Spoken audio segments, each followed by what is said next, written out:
वाले हैं। इसी बीच एक और बड़ी खबर सामने आई है। आपको बता दें पीएम मोदी जो है वो एलएनजेपी अस्पताल पहुंचे हैं। यहां पर घायलों से मुलाकात करते हुए पीएम नजर आए हैं। पीएम भूटान की यात्रा पर थे। भूटान की यात्रा से पीएम जैसे ही पहुंचे हैं वैसे ही पीएम एलएनजेपी अस्पताल पहुंचे हैं। 2 दिवसीय भूटान दौरा संपन्न कर वापस भारत लौटे हैं पीएम। एयरपोर्ट पर ही अधिकारियों से दिल्ली ब्लास्ट की जानकारी भी पीएम मोदी की ओर से ली गई है। इसी के साथ साथ अगर बात करें तो एलएनजेपी अस्पताल पहुंचकर घायलों का हालचाल पीएम मोदी की ओर से जाना गया है। ये तस्वीरें आप देख रहे हैं, यहां पर बुजुर्गों से बातचीत करते हुए नजर आ रहे हैं, उनकी समस्याओं को सुनते हुए नजर आ रहे हैं और हर एक जगह पर पीएम गए हैं। हर एक मरीज से वो मिलते हुए नजर आए हैं। एयरपोर्ट से ही अधिकारियों से मिलने के बाद एलएनजेपी अस्पताल यहां पर पीएम मोदी पहुंचे। और इसी खबर को लेकर के हमारे सहयोगी विनय हमारे साथ मौजूद है। विनय, पीएम मोदी एलएनजेपी अस्पताल पहुंचे हैं, घायलों से मुलाकात उनकी ओर से की जा रही है। बिल्कुल, तकरीबन आधा घंटे का समय रहा है जब प्रधानमंत्री अस्पताल में रहे हैं। सभी घायलों से मिले हैं, एक एक करके सभी घायलों से मिले हैं। उनसे सबसे पहले उनका हाल समाचार जाना है कि अब उनकी तबीयत कैसी है, सेहत कैसी है। इसके अलावा इस पूरे घटनाक्रम को लेकर भी प्रधानमंत्री ने इन घायलों से बातचीत की है। इलाज में अगर किसी तरह की दिक्कत है उसकी भी जानकारी यहाँ पे प्रधानमंत्री की तरफ से ली गई है। सभी को बेहतर इलाज दिया जाए इसकी कोशिश लगातार पहले से ही एलएनजेपी अस्पताल की तरफ से की जा रही है।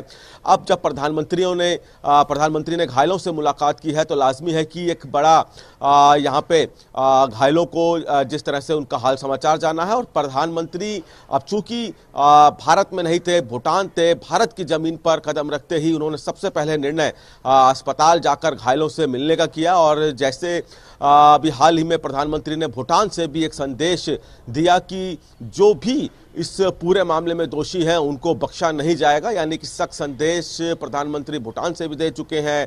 भारत में कदम रखते ही सबसे पहले उन्होंने घायलों से मुलाकात की है, उनका कुशलक्षेम जाना है, एक एक मरीज से जाकर उन्हें बातचीत की है। और अब चूंकि कुछ घायल ऐसे भी हैं जो कि हो सकता है कि आने वाले दिनों में उनको डिस्चार्ज किया जाए। सभी घायलों के पास जाकर प्रधानमंत्री ने उस समय की स्थिति भी जानी है कि उस समय किस तरह का माहौल था, क्या अफरा तफरी थी, कौन कहां से आया है, उनके परिवार के बारे में जाना है कि उनके घर में और कौन कौन है। यानी कि एक तरह से जिस तरह से कोई परिवार का बड़ा मुलाकात करता है उसी तरह से प्रधानमंत्री ने मुखिया की तरह यहाँ पे मुलाकात की है और सभी से उनकी जानकारी ली है, उनके स्थिति जानी है, इलाज के बारे में जाना है।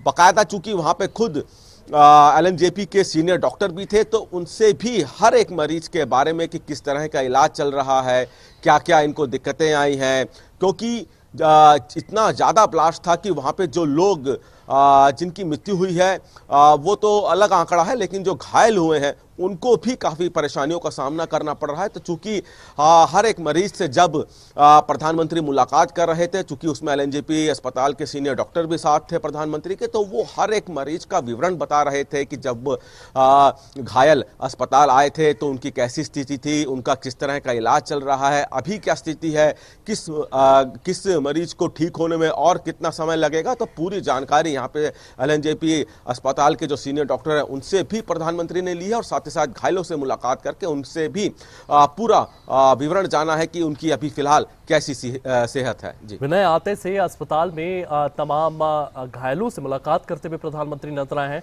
लेकिन संदेश जो है वो भूटान से ही दे दिया गया था कि जो भी इस मामले में दोषी पाए जाएंगे उनके खिलाफ सख्त से सख्त कार्रवाई की जाएगी। विनय,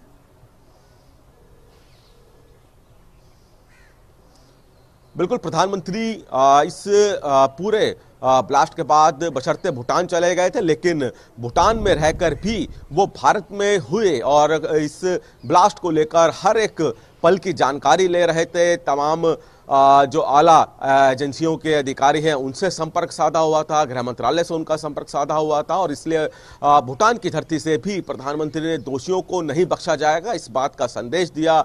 हर एक जो जांच एजेंसी है, चूंकि अब शाम को 5:30 बजे एक बैठक भी सीसीएस की प्रधानमंत्री लेने जा रहे हैं, उसमें भी पूरा अपडेट इन जांच एजेंसियों की तरफ से लिया जाएगा। एनआईए को जांच सौंप दी गई है, तमाम जांच एजेंसियों के अधिकारी इसमें मौजूद रहेंगे, तमाम जो हर एक घटनाक्रम का फीडबैक कि अभी तक जांच कहां पहुंची है, किस तरफ ये एंगल जा रहा है, कौन सा संगठन इस सब के पीछे हो सकता है। फरीदाबाद में जो इतनी भारी मात्रा में विस्फोटक बरामद हुआ, उसको लेकर भी यहां पे प्रधानमंत्री को फीडबैक दिया जाएगा। तो इसी बैठक को भी अहम माना जा रहा है। लेकिन अभी चूंकि प्रधानमंत्री ने सभी घायलों से मुलाकात की है, शाम को बैठक ली जाएगी, उसके बाद देखना होगा कि क्या किसी तरह से कोई बड़ा कदम प्रधानमंत्री की तरफ से उठाया जाता है, क्या कोई बड़ा डिसीजन प्रधानमंत्री की तरफ से लिया जाता है। क्योंकि हालांकि जो शाम को बैठक है उसमें तमाम एजेंसियों की तरफ से इस पूरे ब्लास्ट के बारे में जानकारी दी जाएगी। जी विनय, इसी के साथ साथ आज 5:30 बजे एक और महत्वपूर्ण बैठक होने वाली है, उसमें तमाम कैबिनेट मंत्री भी मौजूद रहेंगे। क्या पीएम भी उस बैठक में शामिल होते हुए नजर आएंगे विनय?